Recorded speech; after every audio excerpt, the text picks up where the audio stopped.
What are your thoughts on centralized versus federated data governance? To get to a sort of a hybrid governance model where you are acknowledging the fact that the data could live anywhere, in any format, and your ability to essentially create a logical version where you can connect the sources in a meaningful way and provide governance on top of it. It's meaningful.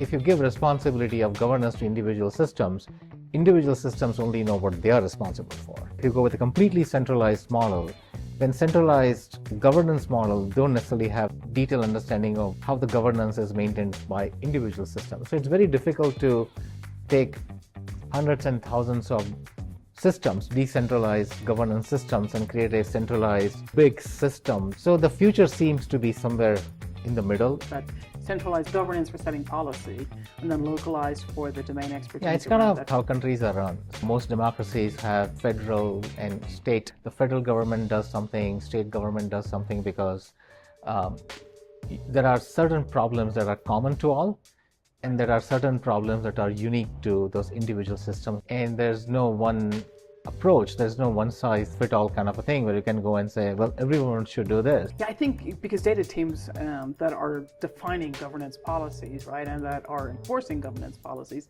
tend to be small when they're centralized, and they don't have that domain expertise. So now they have to become domain experts on every part of the business so that they can determine. And imagine, going through acquisitions, you acquired a company and they have a different system.